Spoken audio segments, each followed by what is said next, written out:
आज मैं आपको नाग पंचमी की कहानी सुनाती हूँ। नाग पंचमी सावन शुक्ल पंचमी को कहते हैं। इस दिन ठंडी रसोई खाते हैं। एक पट्टे पर एक जेवड़ी में 7 गांठ सा सांप बनाओ। सांप को जल, कच्चा दूध, बाजरे का आटे में घी, चीनी के लड्डू बनाकर पूजा करो।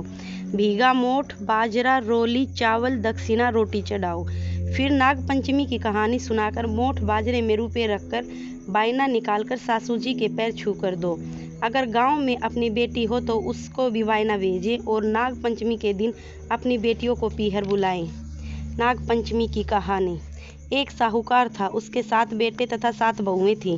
सातों बहू जोहर से मिट्टी लेने गई। वहां मिट्टी में से एक सांप निकला।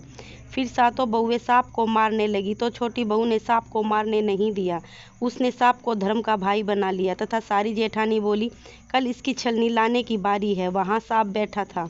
उसने जोर से फूंकार मारी। जब वह बोली, भाई जी राम राम, फिर सांप बोला, तूने मुझे भाई बोल दिया, वरना मैं तुझे डस लेता। तब वह बोली कि तुम जो मेरे धर्म के भाई हो तथा मैं तुम्हारी धर्म की बहन, इसलिए तुम मुझे कैसे खा जाते। जब वह घर आई तो उसे देखकर जेठानी बोली कि इसे तो सांप देवता ने नहीं खाया। वहां से भी वापस आ गई। थोड़ी देर बाद सांप धर्म भाई बनकर उसको लेने आया और बोला कि मेरी बहन को भेज दो। तब जेठानी बोली कि हमारा तो पीहर भी है। तब भी इसका भाई लेने आ गया। बाद में उसको सिर धोकर मेहंदी लगाकर और सामान इकट्ठा करके भेज दिया। रास्ते में उन्हें खून की नदी बहती मिली। वह बोली, मैं कैसे नदी पार जाऊंगी। तब भाई बोला, मेरी पूंछ पकड़ ले। जैसे ही वह जाने लगी, खून की नदी दूध की नदी में बदल गई। पीहर आते ही सबने उसकी खातिर की। एक दिन सांप की माँ बोली कि मैं बाहर जा रही हूँ, तू मेरे भाई को दूध ठंडा करके पिला दियो। उसने भाई को हल्का गर्म दूध पिला दिया। उसे किसी का फन जल गया तो किसी की पूंछ जल गई। एक दिन उसकी पड़ोसन से लड़ाई हो गई। उसका धर्म भाई अपनी माँ से बोला कि माँ, अब बहन को ससुराल भेज दो। तो उसकी माँ ने उसे बहुत सारा धन देकर ससुराल भेज दिया। वहाँ पर ताई चाची बोली कि बहू, तेरा भाई बहुत लाड चाव रखता है और तुझे 6 कोठे की चाबी भी दे दी, परंतु 7वें कोठे की चाबी क्यों नहीं दी। तब भाई बोला, 7वें कोठे की चाबी लेगी तो पछताएगी। वह बोली, चाबी तो मैं अवश्य ही लूँगी। तब उसने चाबी लेकर 7वें कोठे को खोल कर देखा। एक बूढ़ा अजगर बैठा है। अजगर ने उसको देखकर फुकार मारी तो वह बोली, बाबा जी राम राम, तूने मुझे बाबा जी कहकर बुलाया है, नहीं तो मैं तुझे निगल लेता। वह बोली, तुम तो सिर्फ मेरे धर्म के पिता हो, कैसे डस लेते। तब नाग देवता ने उसे 9 करोड़ का हार निकाल कर दिया। वह बहुत सारा धन दौलत लेकर ससुराल आ गई।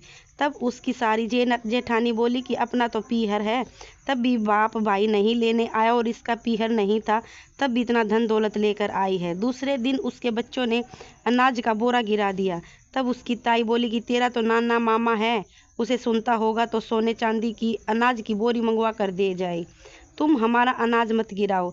तब लड़के लड़की ने अपनी माँ के पास जाकर कहा तो सांप ने सुन लिया और उनकी बात सुनकर अपनी माँ से जाकर कहा, माँ, बहन को तो उसकी जेठानी ताने मारती हैं, इसलिए मैं तो उसे सोने चांदी की बोरी देकर आऊँगा। उसने सोने और चांदी की एक एक बोरी मंगवा कर रख दी। दूसरे दिन उसके बच्चों ने झाड़ू बिखेर दी। तब उसकी ताई बोली कि तुम्हारे नाना मामा तो अजगर और सांप हैं, उनसे सोने चांदी के झाड़ू बनवा लो, हमारी झाड़ू मत खिंडाओ। तब सांप ने सोने चांदी की झाड़ू बनवा कर दे आया। तब जेठानी ने जाकर कहा, हमारी देवरानी के पास 9 लख का हार है, वह उसका क्या करेगी, वह तो रानी के गले में ही अच्छा लगेगा। राजा ने साहूकार के बेटे की बहू को बुलवाया और बोला, वह हार मेरी रानी को दे दो। उसने वह हार निकाल कर रानी को दे दिया और मन ही मन में बोली, यह हार मेरे गले में रहे तो हार रहे और रानी के गले में सांप बन जाए। रानी के गले में हार पहनते ही हार सांप बन गया और काटने लगा। तब रानी चिल्लाई कि साहूकार के बेटे की बहू को बुलवाओ। उसने साहूकार के बेटे की बहू से पूछा कि तूने मेरी रानी को क्या किया कि जो हार पहनते ही सांप बन गया। वह बोली, मैंने तो कुछ नहीं किया, मेरे तो पीहर नहीं था, तो मैंने तो सांप देवता को अपना भाई भतीजा बनाया था, उन्होंने ही यह मुझे हार दिया था। राजा ने यह बात सुनकर हार वापस दे दिया और साथ में एक हार और दे दिया। देवरानी जेठानी फिर बोली कि यह तो राजा रानी से भी नहीं डरी और इसके पति को सिखा दिया कि तेरी पत्नी इतना धन कहाँ से ले आती है। वह जाकर अपनी पत्नी से लड़ा और पूछा कि तू इतना धन कहाँ से ले आई। वह बोली, हम सातों देवरानी जेठानी मिट्टी लाने गई थी, वहाँ पर सांप देवता निकले, सब उसे मारने लगी। परंतु मैंने उन्हें मारने नहीं दिया। मेरा पीहर नहीं था, इसलिए मैंने सांप को अपना भाई बना लिया। सांप देवता ने मुझे यह धन दिया है। उसके पति ने सारे गांव में यह ढिंढोरा पिटवा दिया कि सब नाग पंचमी को ठंडी रोटी खाए, कहानी सुने और बायना निकाले, वह नाग देवता की पूजा करे। इस कहानी को जो कोई पढ़ता वह सुनता है, उसकी नाग देवता की कृपा से सभी मनोकामनाएं पूर्ण होती है। जय नाग देवता।